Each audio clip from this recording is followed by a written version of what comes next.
Steven Seagal is, I don't know why he puts that upon himself, that he has to try to legitimize himself as a fighter. It's ridiculous. While most action stars tried to avoid trouble off-screen, Steven Seagal seemed to attract it. Actors, stunt performers, and even some of the most respected martial artists in the industry ended up wanting to face him. But why did everyone challenge Steven Seagal?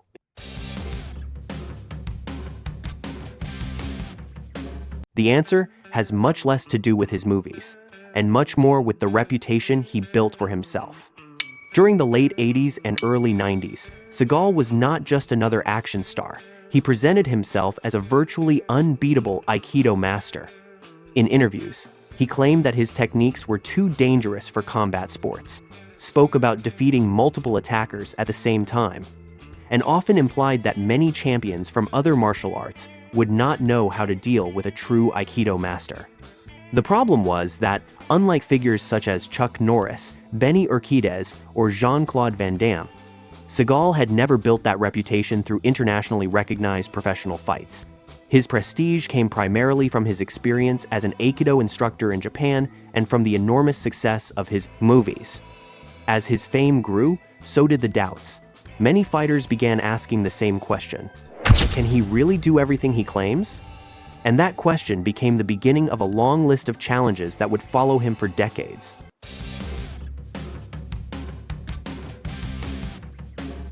How good is Seagal?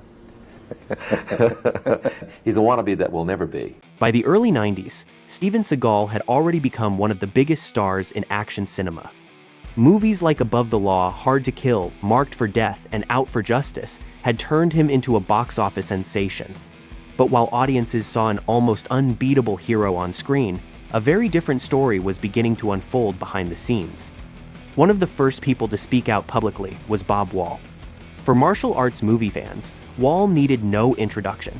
He had been a karate champion, a close friend of Bruce Lee, and one of the most memorable villains in Enter the Dragon. He also personally knew many of the world's greatest fighters. Over the years, Wall began claiming that numerous champions had grown tired of hearing Steven Seagal's statements about his martial arts abilities. According to him, Seagal talked as if he could defeat anyone, but never agreed to face elite fighters. That was when one of the most famous stories surrounding Steven Seagal was born. Wall claimed that a group of elite martial artists, whom he would later call the Dirty Dozen, was willing to face him. In various interviews, he mentioned names such as Benny the Jet Urquidez, Bill Superfoot Wallace, Joe Louis, Howard Jackson, Mike Stone, and other champions of that era.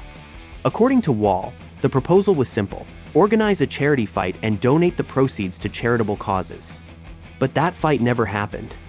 Bob Wall publicly criticized Seagal on numerous occasions and maintained until the end of his life that several champions wanted to fight him. Whether the size of the group was completely accurate or not, the story accomplished something far more important.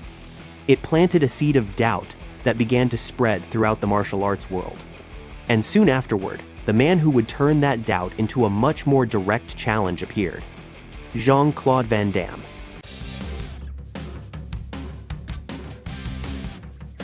If there was one man who turned the challenge to Steven Seagal into something completely public, it was Jean-Claude Van Damme. What about Steven Seagal? Can you tell Steven Seagal? Steven Seagal. Okay, okay.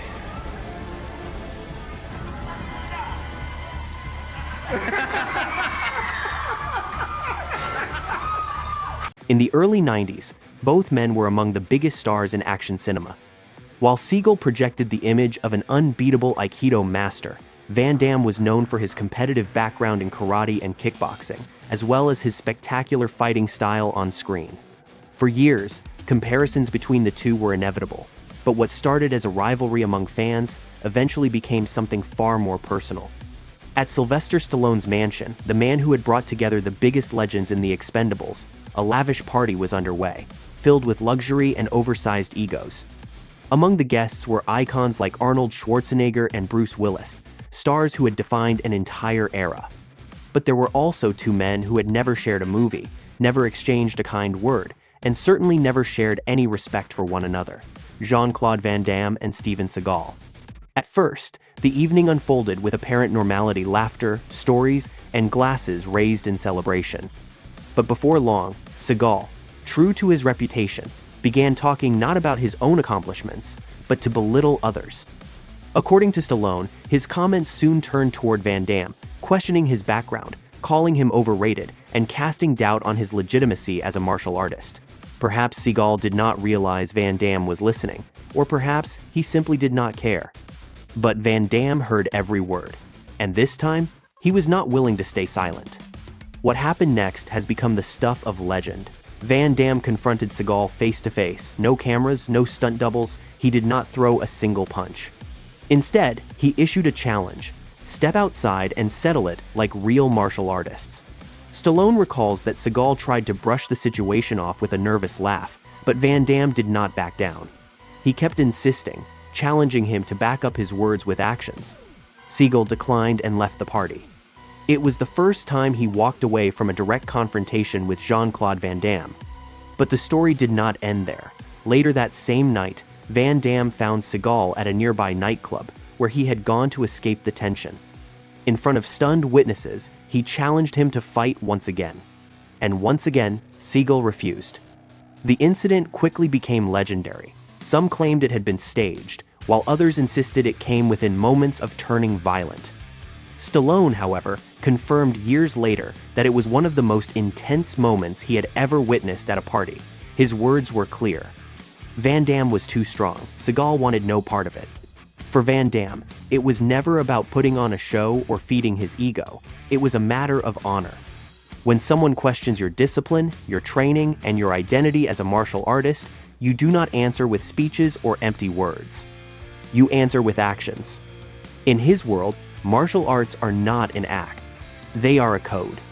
And in Van Damme's eyes, Seagal had betrayed that code by walking away from a direct fight for the second time. But the story does not end there. What happened next was even worse than you can imagine. For years, the two men avoided any public confrontation, neither in the ring nor on screen, nor even through words. It was a rivalry fought in the shadows, built on avoided glances and uneasy silence. Van Damme, is that true he got in a fight with you? No. It'd be like me squashing an ant. But in 2023, Van Damme broke that silence with a revelation that shook the action movie world. In an interview with The Telegraph, he dropped a bombshell. He had been offered $20 million to fight Seagal in a real, unscripted match with no choreography and no stunt doubles in the heart of Las Vegas at the iconic Mirage Casino. 2 black belts, 1 ring, and the chance to settle, once and for all, a rivalry that had consumed their careers. Van Damme told the story with an almost mocking sense of calm, as if he were recalling an absurd anecdote. Peter Guber offered $20 million to each of us to fight at the Mirage Casino in Las Vegas. It wasn't a movie fight, with a script or stunt doubles. It was a real fight, in a real ring, one-on-one, but Seagal didn't accept. The news landed like a punch to the gut for both the industry and the fans. It was not a rumor or a fantasy invented by fans. It was a genuine offer, backed by Peter Guber, one of Hollywood's biggest names, who saw the fight as the ultimate spectacle. The money was on the table, the venue was ready, and Van Damme was prepared to fight. But Seagal was ready to walk away for a third time. And that is exactly what happened. And while that rivalry continued to dominate the conversation, another, far more unexpected challenge began to take shape. This time, it came from one of the most dominant champions in the history of mixed martial arts, Randy Couture.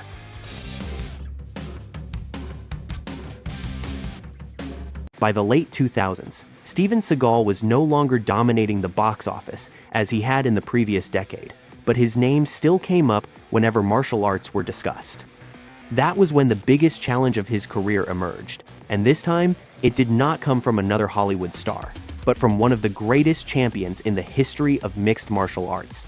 Randy Couture, a multiple-time UFC heavyweight and light heavyweight champion, revealed in several interviews that a group of investors wanted to organize a fight between the two men, with a purse of nearly $20 million.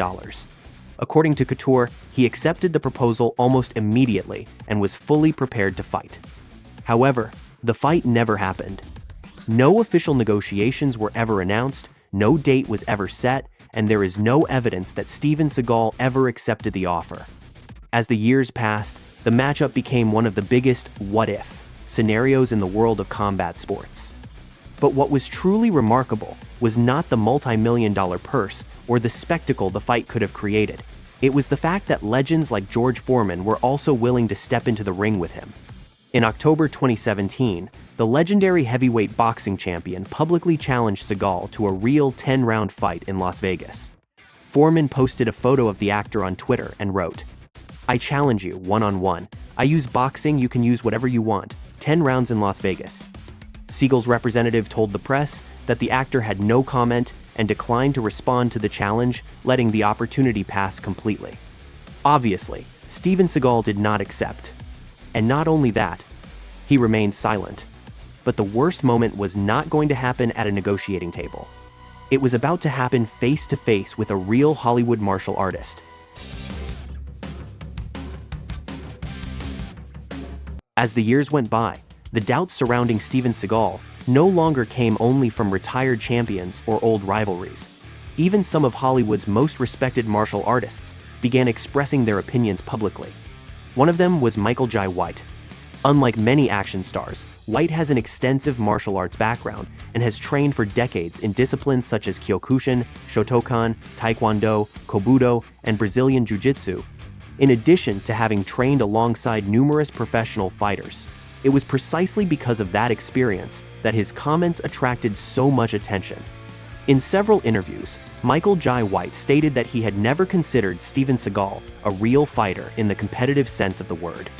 He explained that he respected Seagal's background in Aikido, but pointed out that he had never seen him demonstrate his abilities against elite-level competitors, something that, in his view, makes a significant difference in the martial arts world. White also said that many people confuse the ability to perform techniques in a dojo or in front of a camera with the ability to face an opponent who is genuinely trying to defeat you. His comments reinforced an idea that had been growing among many fighters for years. Steven Seagal's reputation remained the subject of debate because it had never been tested in a recognized competitive setting. By that point, it was no longer about a single critic or an isolated rivalry. For decades, champions, actors, and stunt performers had all ended up asking the same question.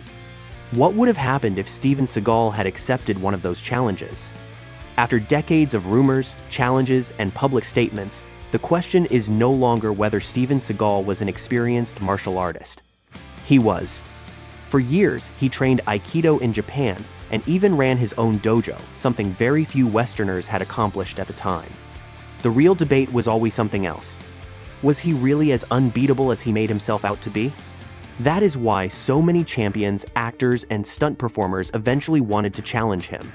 They were not simply trying to defeat a Hollywood star. They wanted to find out whether the image he had built over the years could withstand the ultimate test, facing fighters who were used to competing at the highest level. And perhaps that is the greatest irony of this entire story. Steven Seagal never officially fought any of those champions. Yet very few Hollywood actors have spent so many years being publicly challenged by so many different legends. Because in the end, it was not just his movies that fueled his reputation. It was also all the fights the world imagined, but that never actually happened. Thank you for watching this video. If you enjoyed it, we have another one waiting for you right here.